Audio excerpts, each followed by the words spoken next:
Hello snowboarders of the internet, I'm your host Avran LeFeber and this is Top 5s, the only weekly Top 5 show for snowboarding in existence currently until the rest of the snowboard media catches on to what we have going on here.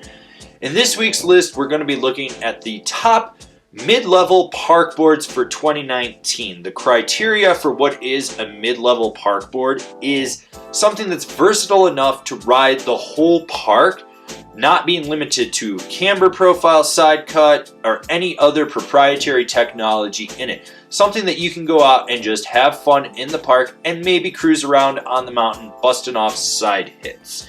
You're probably not going to agree with everything on this list, but I don't really care. Number 5, coming from probably the least recognized company that actually makes solid products, is the Rossignol Jib Saw. This cam rocker park board has enough play in the tips to butter and jib with, but you get that snap and spring of traditional camber underfoot. It does have their serrated edges, which is actually magna traction, so it grips and locks in. It's got enough play where it counts, but yet it's got spring and snap. It's one of those boards that if you're gonna go out and just butter around and hit rails, you're fine with it. But you can also take it to bigger jumps or transitions like a half pipe or a quarter pipe. Number 4, the Libtech Box Knife. This board has a mild volume shift to it so you can slightly downsize on it, but it's got that C3 camber profile, which is basically camber 2.0 from Mervin, and it gives you pop and snap, which is what I like. This board you could go off and hit a jump with, butter around, slide a rail and know that it would lock in because it's basically camber underfoot, and then hit another rail and do a nose press and lock in and pop right back out of it. It's got their magna traction side cut, which some people probably don't like, but for me it wasn't overwhelming. It actually locked in and did what it needed to do, and that's why this board made the list. It's just a well-rounded park board. Number 3, the Outsiders from Capita. Now this camber snowboard, and some people will argue with me about the camber profile, but it's camber, just trust me, it's fucking camber. Locks in well on rails and presses. It's great for hitting jumps. The side cut's great for ripping carves or locking in on edge when you're going into transition on the half pipe or quarter pipe or even a side hit. It's one of those boards that it's very versatile, from hitting jumps to doing jibs to even going out on the mountain and just cruising around. It's one of those boards that you can hop on and you know how it's going to ride within 3 laps. And that's just an amazing thing, especially with all the snowboards that are out there on the market right now. Number 2, the Arbor Westmark Rocker. Not the camber, the rocker. I'm old. My knees are failing me. Reverse camber is easier on my knees.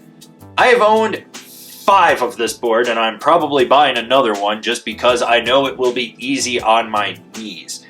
But it's one of those boards that still has skate style pop from it, from the reverse camber. It locks into presses. It's got a blunt shape, so it's solid for reducing swing weight, yet you can still hit jumps with it, which is awesome because a lot of reverse camber boards you don't want to hit a jump with, you will probably die. This one, I don't feel like I'm going to die. It's not like riding a saucer sled. The grip tech under the feet works for allowing you to just lock in and steer from it. It's one of those boards that you get on and you can have a fun time with all over the park and outside on the mountain. Plus, as I said, I've owned like 5 of these fucking things, so you should probably consider buying one. Honorable mentions: the Solomon Huck Knife, the Interior Plane Project Haro. Number 1, the Rome Blackjack. This is like riding a skateboard in the terrain park. It pops like a skateboard, it locks into presses, it locks into slides, it holds a solid edge, you can rail a turn when you need to with it. It's just one of those boards that you get on and you find yourself throwing it around any way you want, bonking, tapping off everything, sliding rails, hitting jumps, hitting hips, going off transitions in the quarter pipe, riding the mini pipe. It's one of those boards that you can just take everywhere. The Rome Blackjack is that. Do you agree with my choices on this list? Good. Perfect. You're the type of person I'm making content for, because if you don't, you're going to leave me a comment, probably piss me off. I'm going to have to call you out. Someone's going to cry. Your mom's going to be upset with you. It's not fun. Do you have an idea for a top 5 list? Leave it in the comments down below. If you're new here, remember to subscribe, click the bell, get those notifications, that way you're not missing any of these videos. And if you really want to support us, check out Angry Snowboarder VIP. There's a bit of a paywall, but there are some solid perks. As always, I've been your host, Avran LeFeber, and I'll see you in another video.